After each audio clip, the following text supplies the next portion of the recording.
손흥민 선수의 최근 경기에서의 부진은 많은 사람들을 실망시켰지만 그를 향한 비판은 너무 과도했던 것이 사실입니다. 그러나 25일 토트넘 스타디움에서 열린 프리미어리그 2라운드 경기에서 손흥민은 두 골을 터뜨리며 팀을 이끌어 에버튼을 4-0으로 완파했습니다. 이 경기에서 손흥민은 다시 한번 자신의 클래스를 입증하며 그를 비판했던 수많은 영국 팬들을 침묵시켰습니다. 손흥민의 활약은 경기 초반부터 시작되었습니다. 전반 14분 홀로셰프스키가 내준 패스를 비스마가 강력한 오른발 슛으로 골대 좌측 상단을 강타한 장면이 경기의 흐름을 바꾸기 시작했습니다. 이 순간 손흥민은 여전히 측면에 머물며 중앙으로 파고드는 상대의 움직임을 예의주시하고 있었습니다. 브랜던 존슨이 무리하게 페널티 박스로 돌파할 때에도 손흥민은 자신의 포지션을 지키며 상대 수비수들의 움직임을 유도했습니다. 그의 이러한 영리한 플레이는 이후의 골 장면에서도 빛을 발했습니다. 팀 동료들이 중앙에서 고립될 때도 손흥민은 냉철하게 위치를 지키며 공격의 흐름을 이끌어갔습니다. 비록 나이가 들어가며 에이징 커브가 찾아올 수는 있겠지만 손흥민의 클래스는 여전히 변함없음을 이번 경기를 통해 증명해 보였습니다. 손흥민의 플레이는 단순한 골 결정력을 넘어 팀 전술에 깊이 관여하는 고도의 전략적 움직임으로 더욱 빛났습니다. 특히 비스마의 중거리 슛이 터지기 직전 손흥민이 수비수의 시선을 끌며 중앙에 공간을 만들어낸 장면은 그의 전술적 가치를 잘 보여줍니다. 이 과정에서 수비수를 유인해 다른 선수들에게 공간을 열어준 손흥민 덕분에 토트넘의 공격은 더욱 활기를 띨 수 있었습니다. 골이 터진 직후 모든 토트넘 선수들이 손흥민에게 달려가 감사를 표한 것도 이러한 맥락에서 이해할 수 있습니다. 그의 희생적인 움직임이 골 장면의 밑바탕이 되었기 때문입니다. 이러한 뒷골 작전은 축구계에서 일정한 명성을 가진 선수들만이 시도할 수 있는 고도의 전략입니다. 상대팀은 손흥민의 존재 자체를 위협으로 느끼며 그의 움직임에 신경을 곤두세울 수밖에 없었습니다. 하지만 손흥민은 이에 그치지 않고 팀의 주장이자 핵심 공격수로서 한층 더 인상적인 장면을 만들어냅니다. 전반 25분 프리미어리그 시즌 초반을 장식할 만한 흥미로운 장면이 펼쳐졌습니다. 상대 팀이 공을 잡고 빌드업을 시도하는 순간 손흥민은 최전방에서 홀로 강력한 압박을 가하기 시작합니다. 상대 수비수는 손흥민의 압박의 백패스를 선택하게 되었고 공이 골키퍼에게 연결되는 순간까지도 손흥민은 그 압박을 멈추지 않았습니다.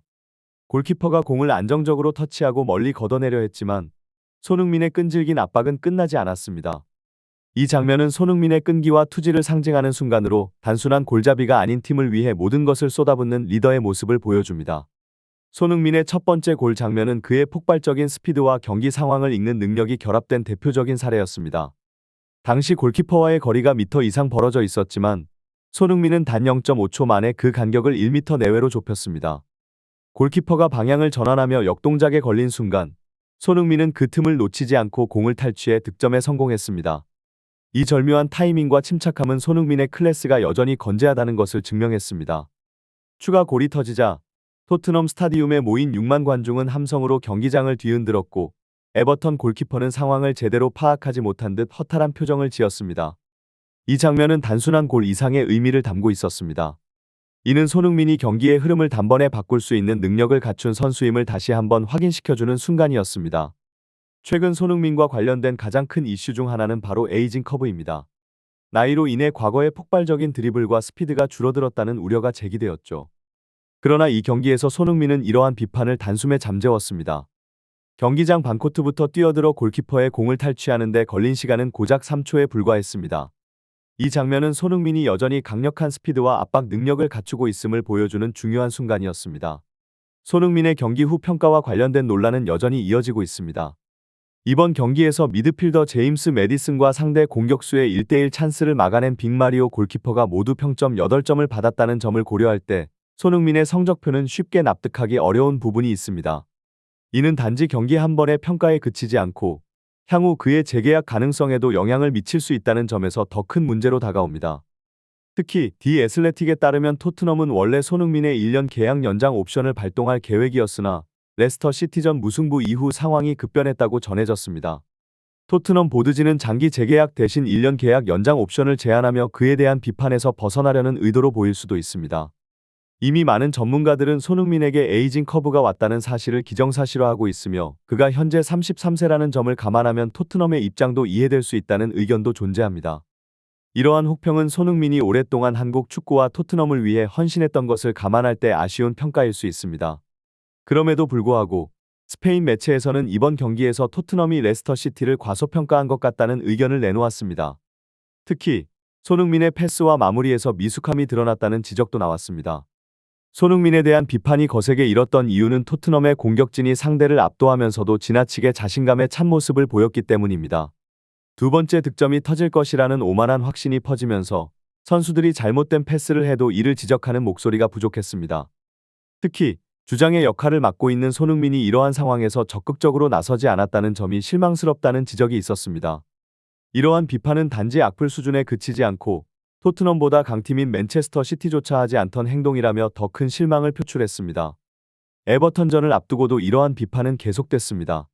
후반전에서 토트넘은 창의적인 패스나 돌파를 보여주지 못했고, 이는 손흥민의 활약 부족 때문이라는 날카로운 비판이 이어졌습니다.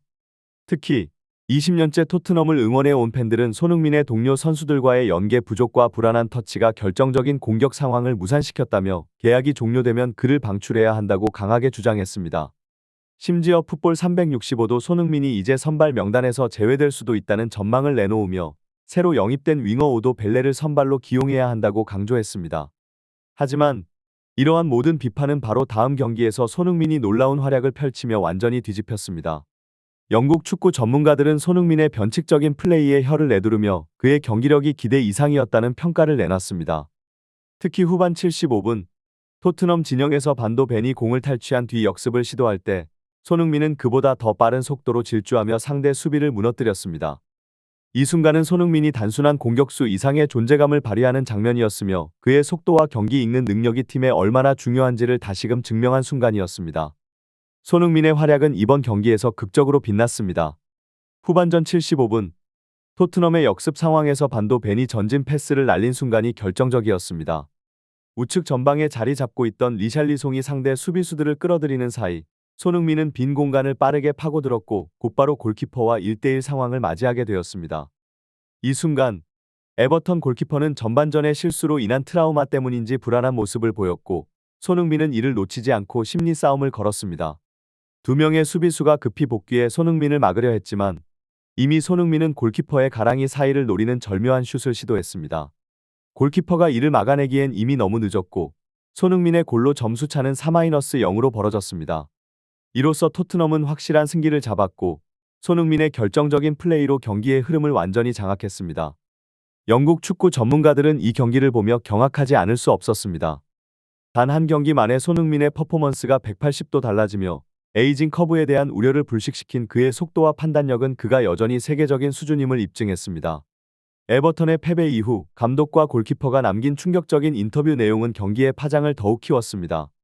에버턴의 존 다이치 감독은 경기 전 손흥민을 막기 위한 특별한 수비 전략을 준비하지 않았다는 사실을 밝혀 많은 이들을 놀라게 했습니다.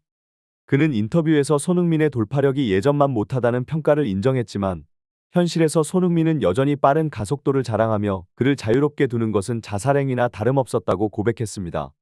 다이치 감독은 경기 후 손흥민을 비난한 일부 매체와 팬들이 큰 실수를 저지르고 있다고 지적하며 같은 실수를 반복하지 않도록 경고하기도 했습니다.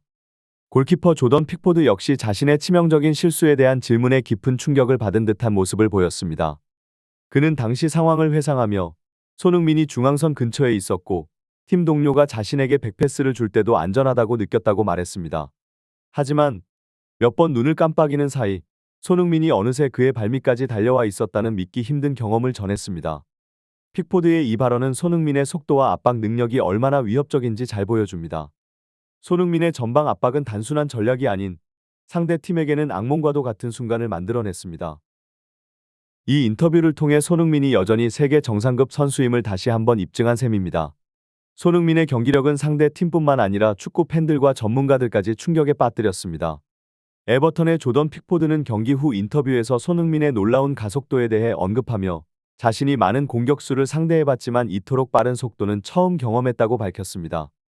이후 에버턴 선수들조차 백패스를 시도하지 않으려 했다는 그의 말은 손흥민의 전방 압박이 얼마나 강력했는지를 잘 보여줍니다.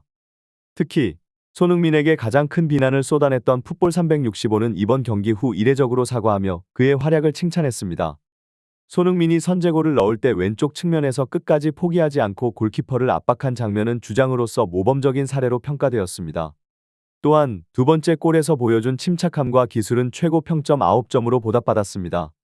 반면 픽포드 골키퍼는 올 시즌 시작과 동시에 자신의 커리어를 되돌아봐야 할 만큼 끔찍한 경험을 했다고 평가받으며 그의 정신적 상태에 대한 우려도 나왔습니다. 이는 손흥민의 압박과 속도가 상대 골키퍼에게 얼마나 큰 충격을 주었는지를 단적으로 보여줍니다. 손흥민의 이러한 활약은 단순히 개인의 성과를 넘어 토트넘의 승리와 팀 전체의 사기를 끌어올리는 데 결정적인 역할을 했습니다. 그동안 손흥민에게 에이징 커브라는 우려가 따라다녔지만 그는 이번 경기를 통해 여전히 최정상급 기량을 유지하고 있음을 증명했습니다. 특히 나이를 무색하게 만드는 그의 폭발적인 스피드와 경기 운영 능력은 앞으로도 팀의 큰 자산이 될 것입니다. 반면 조던 픽포드 골키퍼는 이번 경기가 그의 커리어에 있어 상당히 어려운 경험으로 남게 될 것입니다. 올 시즌 시작과 함께 손흥민에게 당한 치명적인 실수로 인해 그는 자신의 경기를 다시 돌아봐야 할 만큼 큰 타격을 받았습니다. 손흥민의 압박이 얼마나 강력했는지를 반증하는 이 사건은 손흥민이 단순한 득점 기계가 아닌 경기 전체를 지배할 수 있는 플레이어임을 다시 한번 입증했습니다. 순수한 실력 하나로 잉글랜드의 변덕스러운 여론을 잠재운 손흥민의 활약은 나이를 무색하게 만드는 폭발력을 다시 한번 증명했습니다. 그의 다음 경기에서도 이런 기세가 이어질 것이라고 믿습니다. 시청해주셔서 감사합니다. 구독과 좋아요 잊지 마시고 다음에 더 좋은 영상으로 찾아뵙겠습니다.